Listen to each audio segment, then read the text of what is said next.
How's it going, everybody? It's Thursday, October 19th, 2017. I'm J1 Pack, and I'm back here to talk some MMA once again. We have a lot to talk about here. We have some great events coming up for the next few weeks. Some great events this weekend from both Bellator and UFC. We have some solid events set up for the next few weeks. So, without any further ado, let's get right into it. Let's just start by talking about the closest event from now on. And that is Bellator 185. That goes down tomorrow night, October 20th, at Mohegan Sun Arena in Connecticut. It is going to be headlined by Gegard Mousasi's Bellator debut. That is a huge news. And that really is the elephant in the room right now. Everybody's dying to see how Mousasi fits into this Bellator middleweight division. He's facing a very tough guy in Alexander Shlemenko. It is by no means an easy fight for him. And not only that, we got some great fights lined up tomorrow night. And the co-main event is going to be Neiman Gracie versus Zach Busia. And Neiman Gracie, he's a part of the Gracie family. He's 6-0 currently in MMA. He has 5 submissions, as you would expect from a Gracie. But he's got his hands full tonight from Zach Busia. Busia is he's not really an elite fighter that we call. We wouldn't count him as a championship caliber fighter yet, at least. But he's no slouch. He's no slouch, and Neiman Gracie's going to have his hands full tomorrow night. It's not going to be just a walk in the park for him. So, Neiman Gracie puts his undefeated MMA record, on the line against Busia. That's going to be the co-headliner of the evening. Meanwhile, the third last fight of the night will be Heather Hardy. She will have her second MMA fight. Her and both her opponent will enter the fight with a record of 1-0. They both have 1 win, no losses. They're both heading into their second MMA fight, pro MMA fight. Heather Hardy, she's an amazing boxer, obviously. She's started out as a boxer. She recently made the transition into the world of MMA and had a very successful debut in Bellator. And she gets another test tomorrow night, rather. And Heather Hardy, this is gonna be a very exciting fight. We want to see how she has developed her game from her last fight. She's an incredible boxer, like I said. 20-0 undefeated in boxing, 1-0 undefeated in MMA, and she looks to continue on with that hot streak that she's got going on in both boxing and MMA tomorrow night. Not only that, Bellator has 186 following up in just about a couple of weeks. I believe it's November 3rd. That's going to be headlined by Ryan Bader versus Linton Vassell. And Ryan Bader will put his newly won light heavyweight championship on the line against Linton Vassell. This is going to be a very exciting fight. Obviously this is still 2 weeks away. I'd still like to kind of focus on 185, which goes down tomorrow night. As of right now, 185 is our main focus, but definitely we will get into Bellator 186 talk as the event draws closer. But for now, I like to focus on 185. Just the fact that Gegard Mousasi is making his debut makes it such a grand event, and he's really going in there against the tough guy in Shlemenko, a real veteran. Alexander Shlemenko is incredibly well-rounded. He's just an overall amazing fighter. So, forget that, Gegard's been promised the title shot after this win, anything like that. He has to get through Shlemenko first. Shlemenko's not going to be an easy fight. This guy has over 60 fights on his record. Over 60 fights. Not many fighters can say that. So this is going to be quite a test for Gegard Mousasi. I mean, Shlemenko has fought against some of the best in the world. Brennan Ward, Tito Ortiz. I mean, the list just goes on. Hector Lombard, even Jacare back in 2006. So he's a real veteran, and Mousasi is going to have to really come with his best game in order to come away with a victory here. So that goes down tomorrow night. That's 185. This is worth tuning in, guys. Trust me, this is going to be a great fight. Even just the main event is worth it. But I mean, Heather Hardy and Neiman Gracie. I mean, the whole card. There are no bad fights on this card. It's going to deliver. I promise you. So tune in if you can. So Saturday night then follows up with UFC Fight Night. Fight Night Gdansk. Or rather Dansk, I believe. That's how you pronounce it. That goes down in Ergo Arena in Poland. And this is going to be headlined by Donald the Cowboy Cerrone versus Darren Till. Which is really an interesting one because nobody really expected this fight to be announced. When it was announced, everybody was pleasantly surprised. And it really was kind of a shocker that Donald Cerrone, who's in the top 10 of the welterweight rankings, would fight a rising prospect. Very little to gain for Donald here. Darren Till is not really known. He's not. He doesn't have a big name. He doesn't have much hype behind him. So this is a really risky fight for Donald Cerrone, which is one of the reasons why I was surprised when Cerrone accepted this fight. On the other hand, though, for Till, this is just a phenomenal opportunity for him to break into the top 10 and make his name known to the entire welterweight division. I mean, just imagine this. Darren Till has never fought a top 15 contender. Darren Till has really never fought any big names or worthy title-worthy contenders in his career in the UFC yet. So, but if with just one win over Donald Cerrone, he can be right in there in the top 10. And if he wins this fight, then the welterweight division is going to be shaken up quite significantly. I mean, you just add Darren Till in there out of nowhere. Cerrone possibly could fall outside of top 10. The rankings are going to be a real mix-up after this, if Till is able to pull off the win. I'm not saying he will. I'm not saying it's likely. But it certainly can happen. You never know with these upcoming prospects. I mean, for one, he's undefeated. Darren Till is undefeated. He's undefeated. He's 15-0 and 1 no contest. He has 9 knockout finishes on his record.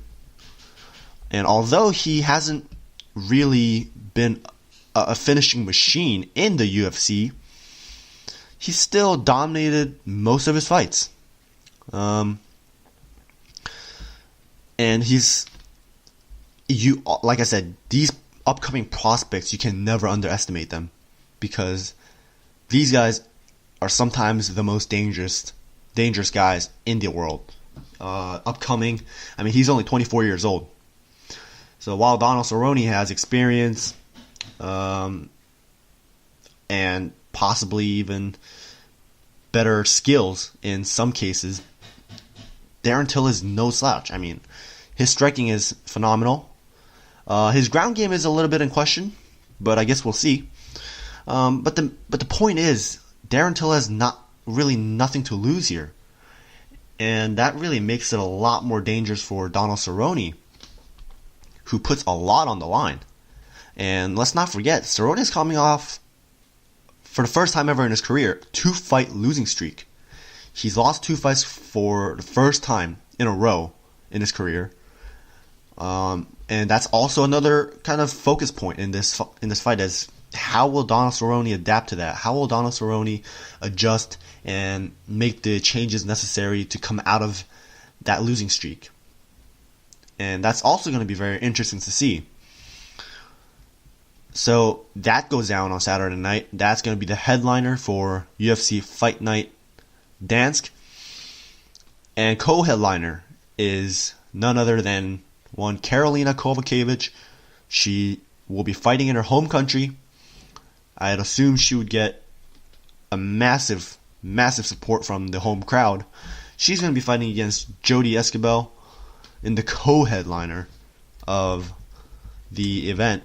And Karolina, we know how elite Karolina Kowalkiewicz is. I mean, she's coming off a loss to Claudia Gadelha and Joanna, but Karolina's an elite fighter in the strawweight division, and you can never really count her out.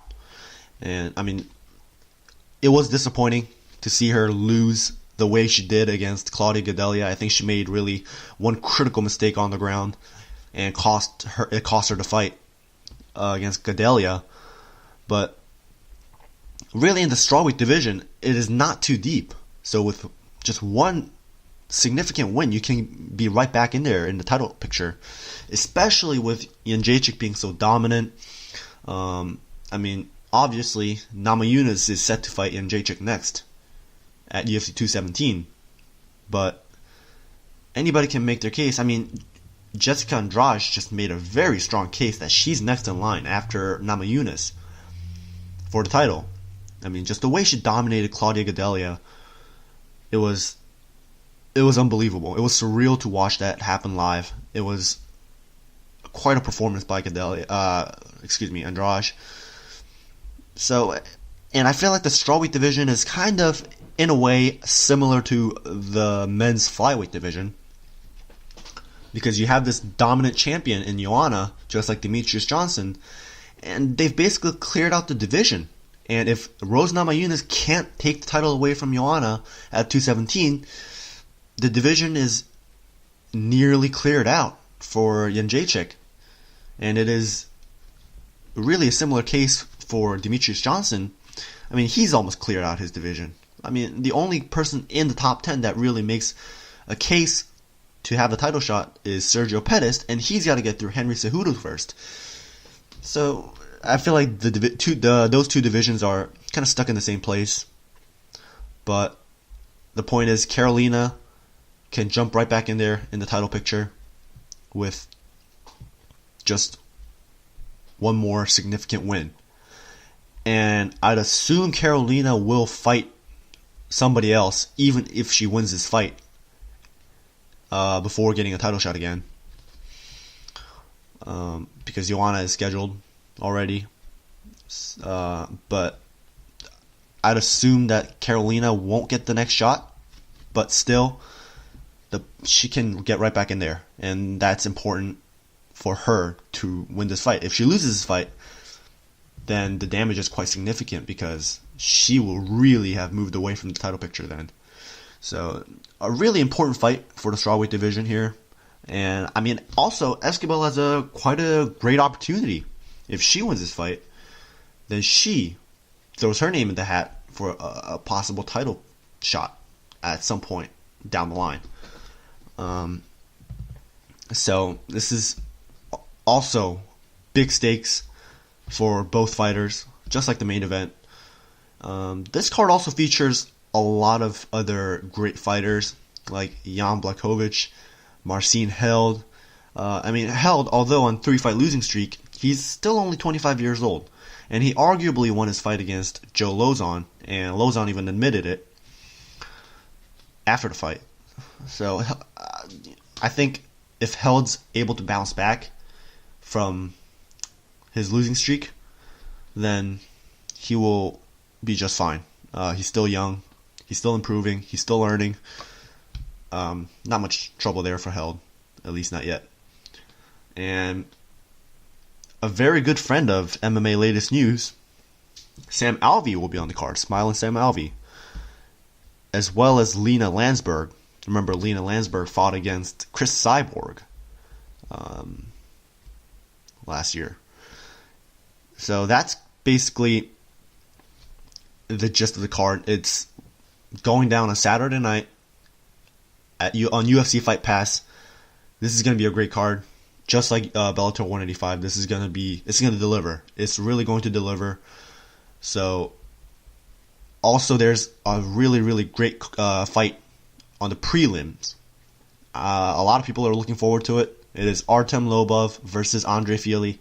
Both guys are coming off losses. Artem Lobov just fought Cub Swanson earlier this year. And Andre Fili just fought at UFC 214 and lost a unanimous decision to Calvin Kattar. So, two great, really rising guys in the featherweight division. They clash in the prelims. This is a fight worth watching. So, tune in, guys. This is going to be a great fight. And the UFC also has a really stacked schedule coming up. I mean, the 21st, which is on Saturday, that's going to be the fight night in Poland. And then the week after that, on 28th of October, they're going to have fight night in Brazil, which is going to be headlined by the return of Lyoto Machida. He's going to fight Derek Brunson. And, I mean, Machida, although out of action for a while, if he can take down Brunson, then he's right back in there in the top 10. So, great opportunity, but it's going to be tough for Machida. Brunson has been active. He's been fighting. Machida, this is his first time fighting in more than 2 years. So this is going to be really a toss-up. We don't know how Machida's going to show up. And we don't know what kind of shape he's in. We don't know if he's going to feel the rust. We really don't know. So this is going to be one of those fights that you're going to have to see to find out. But the real interesting fight on this card is the co-main event, which is going to be Damian Maia versus Colby Covington. I'll tell you why this is so interesting. Colby Covington just defeated Dong Hyun Kim, and he jumped right into top 10 with that win. Maia, we all know that he's coming off a loss to the champion, Tyron Woodley. He just fought for the title at UFC 214. And Colby Covington, he's a grappler. These guys are both grapplers. Maia, we know how good he is on the ground. We know his jiu-jitsu is second to none. But Covington, this is a real test for Covington because, yeah, Dong Hyun Kim is a strong grappler himself. But Maia's just on another level. So if Covington can take Maia out, then this elevates Covington to possibly number 2 or 3. I mean, he's right in there in top 3. So it's quite a significant opportunity for Covington. While Maia is just looking to bounce back from his loss. Some say that Maia's performance against Woodley was one of the most boring, performances ever. But he's looking to bounce back from that fight. So this is really the fight to watch on this card. Maia versus Covington. This is going to be a great fight. Also on the card is John Lineker. John Lineker makes his return. Remember, he last fought the title contender now, TJ Dillashaw, and he lost by a unanimous decision at UFC 207, which was December of last year. And Francisco Trinaldo will also be on this card. So a few Brazilians will be on the card. And that goes down again on October 28th. That's Fight Night Brazil. Brunson versus Machida. Now, I would like to briefly talk about UFC 217 because that's the card after UFC Fight Night Brazil. It is still 2 weeks away, but I just like to briefly mention, obviously, you know by now, it's going to have 3 title fights. Michael Bisping versus George St. Pierre. That's going to be the headliner. TJ Dillashaw is going to fight Cody Garbrandt for the title, for the bantamweight title. And Joanna will defend her title against a rising prospect in Rose Namajunas. So those are the 3 title fights on UFC 217.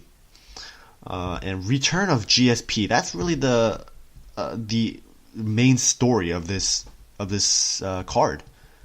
I mean, GSP, arguably one of the greatest fighters of all time. He's defended his title 9 times. 9 times when he was active. And he returns in 3 years to fight Michael Bisping for the middleweight title. This is I'm just briefly going over right now, but we will definitely get into it more as the fight approaches. Like I said, same with Bellator 186. These Bellator 186 and UFC 217 are both going to be on the same weekend. So 186 for Bellator is going to be on Friday night, and UFC 217 is going to be on Saturday night. So as that weekend approaches, we're going to talk about these two events a lot more. But right now, briefly, I just like to go over what's on it. It also features other great fights like Mickey Gall versus Randy Brown, or Stephen Thompson versus Jorge Masvidal. A lot of great fights. This is UFC's return to MSG since their debut last year in November in MSG. So this will be their second time in MSG. So that's UFC 217. We'll just put it on the shelf for now. We'll definitely talk about it more. But let's talk about some news in MMA. Antonio Rogerio Nogueira just got caught by USADA. And he's out of his fight, which was supposed to go down in December. This was a surprise because Nogueira's never had such a problem. He's never been popped. He's never had any issues. So it's a big news. It's a big news. Nogueira may be past his prime, but it was a shock to me to know that Nogueira's been caught by this, and it's just, the whole situation sucks. We obviously see a lot of fighters getting popped nowadays. John Jones is the biggest example that we can think of at this point. But it's very bitter to see this news. Nogueira obviously is a legend in sport, so to see him get popped is disappointing. And I have a UFC 217 news, which was broken a couple of days ago. Patrick Cummins is out. He was supposed to fight Corey Anderson at UFC 217. Cummins is out, and Ovince St. Preux just decided to step in for Patrick Cummins. So he's going to fight Corey Anderson now at UFC 217. Remember, Ovince St. Preux is coming off that wonderful win against Yushin Okami, where he executed another Von Flue choke. He's just really becoming a master at that. That's kind of becoming his move, his signature move. So, Ovince St. Preux will fight Corey Anderson on a relatively short turnaround. So that's going to be an interesting fight, and I think that really stacks UFC 217 even more. It's really stacked up now. Also, Tony Ferguson just received black belt from 10th Planet Jiu-Jitsu from Eddie Bravo. Now, you may be very surprised by this news. You see Tony Ferguson grapple. You just saw him submit Kevin Lee last weekend. So this might be a little bit of or 2 weekends ago rather. This might be a little bit of a surprise, but he's now officially a black belt. He just received his black belt, and congratulations to Tony Ferguson. I know, I was surprised too. But Vitor Belfort and Uriah Hall was just announced. Not officially confirmed, but that's what Belfort posted on his Instagram. So it seems like people are taking his word for it. We'll see. I don't see why this fight wouldn't happen. It makes plenty of sense to me. So I'll take his word for it as well. Vitor Belfort will face Uriah Hall next. Remember, Belfort's coming off that win against Nate Marquardt. Some call it controversial, but he did win that night at UFC 212. So those are the news in MMA. So that's basically the lineup today. I'm going to do some predictions for this weekend. I like to leave off Bellator. I like to kind of see what happens with Gegard Mousasi's debut first.